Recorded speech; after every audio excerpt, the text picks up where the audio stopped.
Friends, welcome you in hibernate video series. दोस्तों, पिछले video में हमने देखा कि हाइबरनेट में 1-to-1 एसोसिएशन मैपिंग हम कैसे इम्प्लीमेंट करते हैं using employee and address we have seen, right.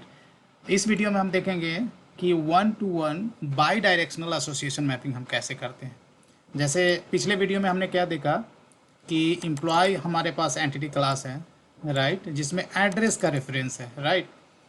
And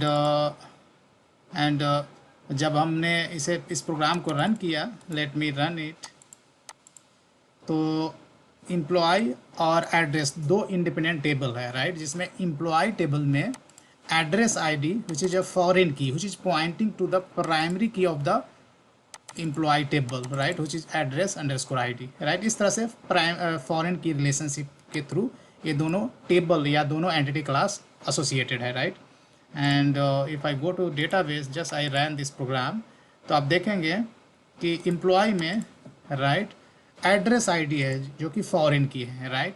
तो यदि कोई आपसे पूछेगा कि employee whose ID is 1, can you tell me the his address और हर एड्रेस, तो क्या करना है, सिंपली इनर ज्वाइन करना है, दोनों के बीच में एड्रेस मिल जाएगा, राइट, क्योंकि एड्रेस आईडी यहाँ फॉरेन की है। तो 1 लेना है और एड्रेस टेबल में जाना है, और एड्रेस आईडी 1 है, वो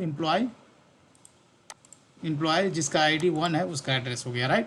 तो ये इसमें एम्प्लॉय टेबल में एड्रेस का रेफरेंस है, लेकिन सिर्फ हम एड्रेस बताऊं, एड्रेस टेबल आपको ओपन करूँगा, यहाँ बोलूँ, यहाँ मान लीजिए कि मेनी एड्रेस आईडी 1 2 3 4 5, अब मैं कोई एड्रेस पर्टिकुलर एड्रेस आईडी बोलूँगा, can you tell me the कि ये एड्रेस है किस एम्प्लॉय से बिलोंग करता है, आप नहीं बता सकते हो, राइट। लेकिन एम्प्लॉय टेबल में जाकर बता सकते हो, राइट, क्योंकि यहाँ फॉरेन की है। तो यदि मैं जैसे एम्प्लॉय टेबल में address ID as a foreign key add कर दिया, उसी तरह से हम एड्रेस टेबल में एक और कॉलम ऐड कर दे एम्प्लॉय अंडरस्कोर आईडी, तो आपको बाई डायरेक्शनल रिलेशनशिप हो जाएगा, राइट। तो एड्रेस साइड से आप डिसाइड कर सकते हो कौन सा एड्रेस किस एम्प्लॉय से बिलोंग करता है, और दूसरी साइड से ये भी डिसाइड कर सकते हो एम्प्लॉय टेबल में कि कोई पर्टिकुलर एम्प्लॉय का, राइट, एम्प्लॉय आईडी है तो एड्रेस आईडी लेके अब एड्रेस टेबल में जाएंगे, एड्रेस बता देंगे, और एड्रेस टेबल में जाके एम्प्लॉय आईडी लेंगे, एम्प्लॉय टेबल में आके आप उसका एम्प्लॉय का डिटेल बता देंगे। That is called by directional mapping. ये तो डेटाबेस पॉइंट ऑफ व्यू से हुआ। अब हम इसी रिलेशन को हम जेपीए में कैसे हम इंट्रोड्यूस करेंगे, राइट। तो सिंपली जैसे एम्प्लॉय टेबल में आप जाके देख रहे हो कि एम्प्लॉय में एड्रेस का रेफरेंस है, राइट। तो सिंपल यही काम करना है आपको। एक मैं एनोटेशन कॉपी भी कर लेता हूँ, जाता हूँ एड्रेस में, और यहाँ पे मैं क्या करूँगा गाइज, प्राइवेट एम्प्लॉय का रेफरेंस ऐड कर दूँगा और इसको एनोटेट कर दूँगा। इससे पहले मैं इसको भी 1-to-1 मैपिंग कर दूँगा, और यहाँ एड्रेस आईडी के जगह पर क्या देना होगा गाइज, एम्प्लॉय आईडी, राइट। मैं चाहता हूँ कि एम्प्लॉय टेबल में जो प्राइमरी की हो यहाँ पे वो फॉरेन की बन जाए एम्प्लॉय एड्रेस टेबल में, right. That's it, you are done.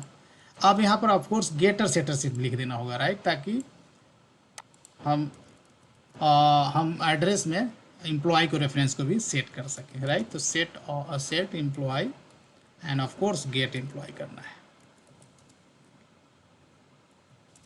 और क्लाइंट प्रोग्राम में चेंज आएगा, राइट। क्लाइंट प्रोग्राम में हम क्या कर रहे थे, एम्प्लॉय ऑब्जेक्ट हमने क्रिएट किया, फिर एम्प्लॉय में एड्रेस का रेफरेंस सेट किया। अब क्या करना होगा, एड्रेस में भी एम्प्लॉय का रेफरेंस सेट करना होगा, राइट।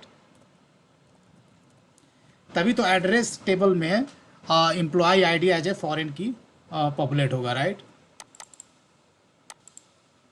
सॉरी, एड्रेस में सेट एम्प्लॉय करना है आपको और एम्प्लॉय करना है, दैट्स इट, राइट। अब हम जाते हैं और ये जो टेबल है दोनों मैं मैनुअली डिलीट कर देता हूँ इन टेबल, और देखते हैं अब हम एक्सपेक्ट क्या कर रहा है कि एड्रेस टेबल में भी एम्प्लॉय आईडी हो, right. Late me run, rest of the code will be same. पिछले वीडियो आपने देखा होगा, तो पिछले वीडियो में सारे कोड को मैंने एक्सप्लेन किया है। अब मैं सिर्फ एम्प्लॉय का रेफरेंस कर रहा हूँ, तो employee has a reference of address, address has a employee of address has a employee of address has a reference of employee, right. तो बाई डायरेक्शन है, इंसर्शन वगैरह हो गया। देख सकते हो कि पहला इंसर्शन हुआ एड्रेस में, फिर हुआ एम्प्लॉय में हुआ, राइट। फिर क्या हुआ, इसने एड्रेस टेबल को अपडेट कर दिया, राइट। एड्रेस टेबल को अपडेट करेगा क्योंकि एड्रेस में फिर एम्प्लॉय आईडी अपडेट करना पड़ेगा, राइट।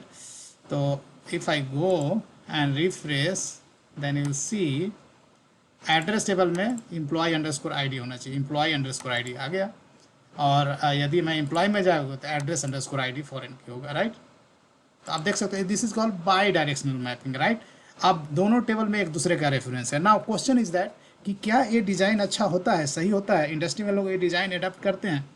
तो गाइज मैं कहूँगा कि ये डिज़ाइन अंडरस्टैंडिंग पर्पज़ के लिए मैंने डिस्कस किया था, लेकिन ज़्यादातर देखा जाए तो 1-to-1 मैपिंग में बाई डायरेक्शनल लोग नहीं देते हैं। रीज़न इज़ दैट किसी जब हम एम्प्लॉय का इमेजिनेशन करते हैं तभी उसके एड्रेस का इमेजिनेशन करते हैं। एम्प्लॉय नहीं है तो एड्रेस का कोई मतलब है कि हुज एड्रेस, कोई मतलब नहीं है, राइट। किसी एम्प्लॉय का एड्रेस है तो एम्प्लॉय यहाँ क्या है, प्राइमरी एंटिटी है, राइट, और एड्रेस डिपेंडेंट एंटिटी है। तो एम्प्लॉय में एड्रेस का रेफरेंस मेंटेन करना मेक सेंस, लेकिन एड्रेस में एम्प्लॉय का एड्रेस मेंटेन करना कोई सेंस मायने नहीं रखता है। लेकिन अंडरस्टैंडिंग पर्पस के लिए कि बाई डायरेक्शनल एसोसिएशन मैपिंग कैसे काम करता है इसके लिए हमने किया था। लेकिन अच्छा डिज़ाइन मैं कहूँगा कि एम्प्लॉय में सिर्फ एड्रेस का रेफरेंस आप मेंटेन करते हो, that should be enough, right. Address में फिर एम्प्लॉय का एड्रेस मेंटेन करने का कोई डजंट मेक एनी सेंस, क्योंकि as long as employee is there address is there, employee नहीं है तो एड्रेस का कोई मतलब नहीं है, राइट। लेकिन अंडरस्टैंडिंग पर्पस के you should be very much clear, right. Interview देने जाते हो तो कैसे बाई डायरेक्शनल यूनि डायरेक्शनल कैसे हम इम्प्लीमेंटेशन करते हैं स्प्रिंग जेपीए में, तो ये अंडरस्टैंडिंग पर्पस के लिए ज़रूरत था, इसीलिए मैंने ये वीडियो बनाया। तो वीडियो देखने के लिए धन्यवाद और मिलते हैं अगली वीडियो में।